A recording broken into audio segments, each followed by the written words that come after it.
Okay dear students, ഇന്ന് നമ്മൾ പഠിക്കാൻ വേണ്ടി പോകുന്നത് റീപ്രൊഡക്ഷൻ്റെ മറ്റൊരു പ്രോസസ്സാണ്, that is fertilisation. As everybody know, fertilisation is fusion of male and female gametes. Male gamete sperms with female gamete ovum. Okay, ഇത് നിങ്ങൾക്കറിയാം, ഓവം ഫീമെയിൽസിൻ്റെ ഓവറിയിൽ നിന്നും റിലീസ് ചെയ്ത് ഫെലോപ്പിയൻ ട്യൂബ്യൂളിനകത്തൂടെ യൂട്രസ് ലക്ഷ്യമാക്കി സഞ്ചരിക്കുന്നു. സ്പേംസ് മെയിലുള്ളത് അത് സെക്ഷൽ ഇൻ്റർകോഴ്സിലൂടെ ഫീമെയിൽസിൻ്റെ വജൈനയിലേക്ക് എത്തി യൂട്രസിനകത്തൂടെ ഫെലോപ്പിയൻ ട്യൂബ്യൂളിനെ ലക്ഷ്യമാക്കി ഓവത്തെ ലക്ഷ്യമാക്കി സഞ്ചരിക്കുന്നു. വഴിക്ക് വെച്ച് ഇവർ കാണുകയും ഫ്യൂഷൻ നടക്കുകയും ചെയ്യും. ഇത് ചില സ്റ്റെപ്സ് വൈസ് ആണ്. ഇതെങ്ങനെയാണെന്ന് നമുക്ക് നോക്കാം. ഫെർട്ടിലൈസേഷൻ പ്രോസസ്സിൽ പ്രധാനമായിട്ടും 6 സ്റ്റെപ്സ് ഉണ്ട്. One is insemination, second one is കപ്പാസിറ്റേഷൻ, third one is meeting of gametes, fourth one penetration of sperms into ovum, fifth one formation of fertilization membrane, sixth one fusion. Okay, എന്താണ് insemination? നിങ്ങൾക്കറിയാം, 2 ഗാമീറ്റും 2 സെക്സിലാണുള്ളത്. Insemination എന്ന് പറഞ്ഞാൽ ലൈംഗിക ബന്ധത്തിലൂടെ, sexual ഇൻ്റർകോഴ്സിലൂടെ ആ സമയത്ത് penis is inserted in the vagina of the female, and by the way sexual feeling, semen is produced and it is deposited in the vagina of the female. അങ്ങനെ ഫീമെയിൽസിൻ്റെ വജൈനയിലേക്ക് സ്പേംസിനെ അല്ലെങ്കിൽ സെമിനെ deposit ചെയ്യുന്ന പ്രോസസ്സിനെയാണ് insemination എന്ന് പറയുന്നത്. അങ്ങനെ at a time 200 to 300 million സ്പേംസിനെ deposit ചെയ്യുന്നു.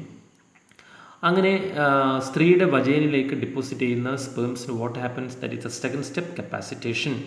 കപ്പാസിറ്റേഷൻ എന്ന് പറഞ്ഞാൽ അർത്ഥം എന്താ?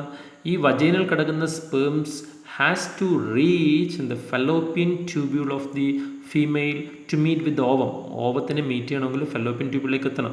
ഇത്രയും ദൂരം സ്പേംസിന് സഞ്ചരിക്കണം. അങ്ങനെ സഞ്ചരിക്കാൻ ആവശ്യമായ ഊർജം നേടുന്ന, ഉഷാറ് നേടുന്ന പ്രോസസ്സിനെയാണ് കപ്പാസിറ്റേഷൻ എന്ന് പറയുന്നത്. That is activation of sperms for mobility.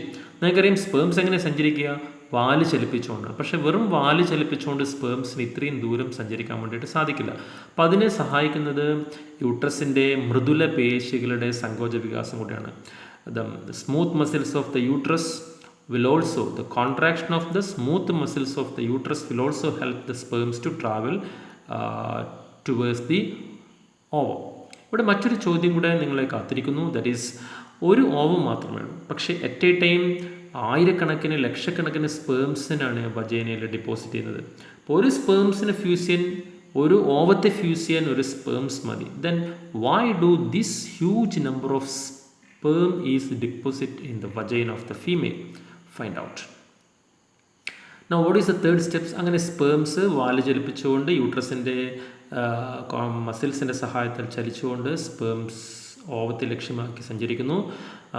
100 കണക്കിന് ഓവം ശരിക്കും ഒരു ഓട്ടം പോലെ moving towards the ovum.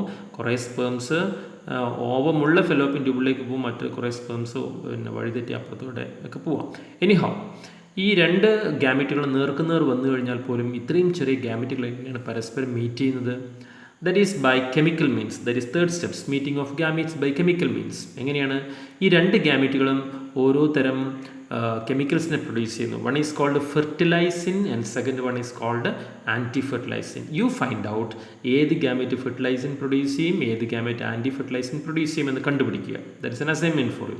Anyhow, ഈ 2 കെമിക്കൽസും പരസ്പരം മീറ്റ് ചെയ്യാൻ ഇടവന്നു കഴിഞ്ഞാൽ അഗ്ലൂട്ടിനേഷൻ എന്നൊരു ഫിനോമിന നടക്കുകയും അങ്ങനെ ഓവത്തിലേക്ക് സ്പേംസിനെ വലിച്ചടുപ്പിക്കുകയും ചെയ്യും. കുറച്ച് കഴിയുമ്പോൾ ഓവത്തിന് ചുറ്റും 100 കണക്കിന് സ്പേംസ് ഇങ്ങനെ കവർ ചെയ്ത് നിൽക്കുന്നതാണ്. ഇനി ഇങ്ങനെ നിൽക്കുന്ന സ്പേംസ് ഓവത്തിലേക്ക് തുളച്ച് കയറണം. ഇതാ നോക്കൂ, ഓവത്തിലേക്ക് ധാരാളം സ്പേംസ് ഇങ്ങനെ സ്വിം ചെയ്ത് വരുന്ന കാഴ്ചയാണ്. ഇതിൽ ഒരു സ്പേംസ് മാത്രമാണ് ഓവത്തിലേക്ക് അരച്ചത്. ഇതെങ്ങനെയാണ് ഇനി penetration of sperms into ovum? അതിന് സ്പേംസിൻ്റെ കയ്യിലൊരു ആയുധമുണ്ട്, ദാറ്റ് ഈസ് അക്രോസോം. അക്രോസോമിൽ ഒരു എൻസൈം ഉണ്ട്. എനിബഡി? Yes, hyaluronidase enzyme. ഈ ഹയൽയൂറോണിഡേസ് എൻസൈംസ് ഓവത്തിന് ചുറ്റുമുള്ള മെംബ്രെയിൻസിനൊക്കെ ഡയലൂട്ട് ചെയ്ത് then sperm enter into the ovum. പക്ഷേ സ്പേംസ് മുഴുവനായിട്ടും ഓവത്തിൽ കിടക്കില്ല. Only the head and middle piece enter into the ovum. Then അങ്ങനെ നടന്നു കഴിഞ്ഞാലോ, ഒരു സ്പേംസ് ഓവത്തിനകത്ത് കടന്നാൽ മറ്റെല്ലാ സ്പേംസുകളും ഇതേ കാര്യം ട്രൈ ചെയ്യുകയാണ്. ബട്ട് ഭാഗ്യമുള്ള ഒരു സ്പേംസ് ഓവത്തിന് ഉള്ളിലേക്ക് കടന്നു കഴിഞ്ഞാൽ immediately a new membrane forms around the ovum and this membrane is called fertilisation membrane. That is a fifth point, formation of fertilisation membrane. എന്തിനായിരിക്കും പുതിയ മെംബ്രെയിൻ ഓവത്തിന് ചുറ്റും ഫോം ചെയ്യുന്നത്? യെസ്, കൂടുതൽ സ്പേംസ് ഓവത്തിലേക്ക് കടക്കാതിരിക്കാൻ. ഒന്നിൽ കൂടുതൽ സ്പേംസ് ഓവത്തിലേക്ക് കടക്കുന്ന ഫിനോമിനെ വിളിക്കുന്ന പേരാണ് polyspermy. So fertilisation membrane form ചെയ്യുന്നത് to prevent polyspermy. What do you mean by polyspermy? Entry of more than one sperms into ovum, that is polyspermy. To prevent polyspermy, a new fertilization membrane forms around the ovum. Now last steps, അങ്ങനെ ഓവത്തിനകത്ത് sperm സുരക്ഷിതമായി കഴിഞ്ഞാൽ immediately what happen, ഇതൊക്കെ വളരെ fast നടക്കുന്ന process ആണ് കേട്ടോ. Still fusion നടക്കും, fusion of the two gamete. രണ്ട് ഗമേറ്റുകളുടെയും സൈറ്റോപ്ലാസം ഫ്യൂസ് ചെയ്യുന്നു, ദറ്റ് ഈസ് സൈറ്റോഗമി. അതിനുശേഷം ന്യൂക്ലിയസുകൾ തമ്മിൽ ഫ്യൂസ് ചെയ്യുന്നു, ദറ്റ് ഈസ് കാരിയോഗമി. ഈ രണ്ട് പ്രോസസ്സിനെ ചേർത്ത് വിളിക്കുന്ന പേരാണ് സിംഗമി.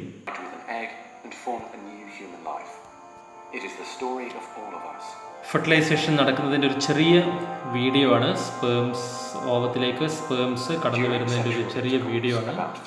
കാണാം, millions of sperms is traveling towards the ovum.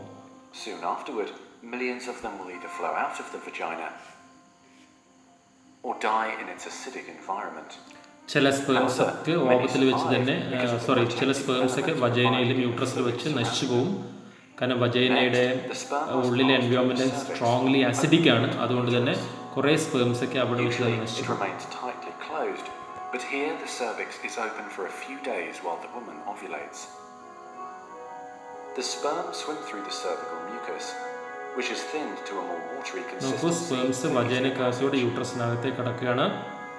Once inside the cervix, the sperm continues swimming toward the uterus, though millions will die trying to make it through the mucus. Some sperm remain behind, caught in the folds of the cervix, but they may later continue the journey as a backup to the first group. ചില sperms ഒക്കെ അവിടെ ചത്തുകിടക്കുകയാണ്. ചില sperms വളരെ ശക്തമായി ഓവത്തിനെ ലക്ഷ്യമാക്കി സഞ്ചരിക്കുകയാണ്. So ഓവത്തിനെയൊക്കെ അവിടെ ദൂരെ കാണാം.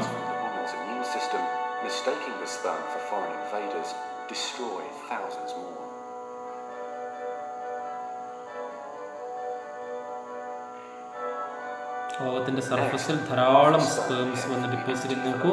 Millions and millions of sperm is moving. Now, only a few thousand remain. Inside the fallopian tube, tiny cilia push the egg toward the uterus. To continue, fallopian ട്യൂബിനകത്ത് ധാരാളം ചെറിയ രോമകോശങ്ങൾ, അവയാണ് യൂട്രസിലേക്ക് ഓവത്തെ തള്ളി നിൽക്കുന്നത്. അതിലൂടെയാണ് സ്പേംസും സഞ്ചരിക്കുന്നത്. കുറേ സ്പേംസ് ഒക്കെ അവിടെ വെച്ച് ചത്തുപോകും. നേരത്തെ പറഞ്ഞു. As a result, the sperm become hyperactive, swimming harder and faster toward their destination. See, sperm is running fast towards the ovum. Yes, അവിടെ കാണാം, ഓവത്തെ കാണാം. Only a few dozen. See, നോക്കൂ, ഓവത്തെ ലക്ഷ്യമാക്കി ഒരുപാട് സ്പേംസുകൾ ഒരുപാട് ദൂരം സഞ്ചരിച്ചെത്തുകയാണ്. ഓവം സ്പേംസ് വന്ന് ഹിറ്റ് ചെയ്യാണ് ഓവത്തിലേക്ക്. ഓവത്തിന് ചുറ്റും കുറേ കട്ടിയുള്ള മെംബ്രെയിൻസ് ഉണ്ട്. പ്ലാസ്മ മെംബ്രെയിൻ, സോണ പെലുസിഡ, കൊറോണ റേഡിയേറ്റ എന്നൊക്കെ പറയുന്ന കുറേ മെംബ്രെയിൻസ് ഉണ്ട്. Which triggers their acrosomes to release digestive enzymes, enabling the sperm to burrow into the layer. നോക്കൂ, ഒരു സ്പേം ഓവത്തിനകത്തേക്ക് കടക്കുകയാണ്. Pellucida is a narrow, fluid-filled space just outside the egg cell membrane. The first sperm to make contact will fertilize the egg. Yes. ഒരു sperm എഗ്ഗുമായിട്ട് contact ചെയ്യുന്നു. ആ സ്പേംസിനുള്ളിലേക്ക് അങ്ങ് absorb ചെയ്യാണ്. സ്പേമിൻ ഓവത്തിന് മുകളിലുള്ള follicular cells സ്പേംസിനെ ഓവത്തിനകത്തേക്ക് എടുക്കുകയാണ്. ഉടനെ ഓവത്തിന് ചുറ്റും പുതിയൊരു മെംബ്രെയിൻ ഫോം ചെയ്യുന്നു. I told you, fertilization membrane they prevent polyspermy. മറ്റ് സ്പേംസിന്റെ എൻട്രി തടയാൻ ശ്രമിക്കും. As the reaction spreads outward, the zona pellucida hardens, trapping any sperm unlucky enough to be caught inside. അങ്ങനെ ഭാഗ്യമുള്ളൊരു സ്പേംസ് ആണ് ഇതിനകത്തേക്ക് sperm are no longer able to attach to the zona pellucida. Meanwhile, inside the egg, the tightly packed male genetic material spreads out. A new membrane forms around the genetic material, creating the male pronucleus. Inside, the genetic രണ്ടിൻ്റെയും cytoplasm nucleus തമ്മിൽ fuse ചെയ്യുന്നു, രണ്ടിൻ്റെയും genetic material തമ്മിൽ fuse ചെയ്യുന്നു. awakened by the fusion of the sperm with the egg, finishes dividing, resulting in the female pronucleus, which also contains 23 chromosomes. ഒരു ന്യൂക്ലിയസിനകത്ത് 23 chromosomes, മറ്റതിൻ്റെ ന്യൂക്ലിയസിനകത്ത് 23 chromosomes. ഈ രണ്ട് ന്യൂക്ലിയസുകൾ തമ്മിൽ ഫ്യൂസ് ചെയ്യുമ്പോൾ 23 ക്രോമസോം പ്ലസ് 23 ക്രോമസോം വീണ്ടും പഴയ പോലെ 46 ക്രോമസോമായിട്ട് മാറുന്ന സുന്ദരമായ കാഴ്ചയാണ് നിങ്ങൾക്ക് ഇവിടെ കാണുന്നത്. Instantly determining gender. Yes, now it become a zygote. Hundreds of other characteristics. ഇത് ജനറ്റിക് മെറ്റീരിയലാണ്, ക്രോമസോംസ് ആണ്. Zygote is the beginning of a new human being. Okay, ഒത്തിരി സമയമെടുക്കുന്നതുകൊണ്ടാണ് അതിനപ്പുറത്തേക്ക് നമ്മൾ പോകാത്തത്. എന്തായാലും അതിൻ്റെ കാഴ്ചകൾ കണ്ടു, സൈഗോട്ട് ഫോം ചെയ്തു. Okay, what are the significance of the fertilization? എന്തിനു വേണ്ടിയിട്ടാണ് ഈ രണ്ട് ഗ്യാമറ്റുകൾ ഇങ്ങനെ ഫ്യൂസ് ചെയ്യുന്നത്? ദാറ്റ് ഈസ് ആലോചിച്ചപ്പെടുകട്ടെ, മെയിൻറ്റെയിൻ ഡിപ്ലോയിഡിറ്റി. രണ്ടും ഹാപ്ലോയിഡ് സെല്ലുകളാണ്, രണ്ടും കൂടെ ഫ്യൂസ് ചെയ്യുമ്പോഴാണ് 2n നമ്പർ ഓഫ് ക്രോമസോംസ്, അല്ലെങ്കിൽ 46 ക്രോമസോംസ് ഉണ്ടാകുന്നത്. രണ്ടാമത് ജനറ്റിക് റീകോമ്പിനേഷൻ. അമ്മയുടെയും അച്ഛൻ്റെയും സ്വഭാവം നിങ്ങളുടെ എങ്ങനെയാണ് വരുന്നത്? അമ്മയിൽ നിന്ന് കിട്ടുന്ന ഓവം, അച്ഛനിൽ നിന്ന് കിട്ടുന്ന സ്പേംസ്, ഈ രണ്ടും അവരുടെ സ്വഭാവങ്ങൾ കൊണ്ടുവരികയും ഈ സ്വഭാവങ്ങൾ പരസ്പരം മിക്സ് ചെയ്യാൻ കാരണമാവുകയും ചെയ്യുന്നു. Mixing of the maternal and fraternal genetic material, that is what is called genetic recombination. അതുവഴിയാണ് നിങ്ങൾക്ക് അച്ഛൻ്റെയും അമ്മയുടെയും സ്വഭാവങ്ങൾ കിട്ടുന്നത്. അതോടൊപ്പം തന്നെ പുതിയ ചില ജീനുകൾ ഉണ്ടാകും, ദാറ്റ് ക്രിയേറ്റ്സ് ഇൻഡിവിജ്വൽ ഐഡൻറ്റിറ്റി കിട്ടാൻ ഫെർട്ടിലൈസേഷൻ കാരണമാകുന്നു. കൂടുതൽ പോയിന്റുകൾ ഫൈൻഡ് ഔട്ട്. ഓക്കെ.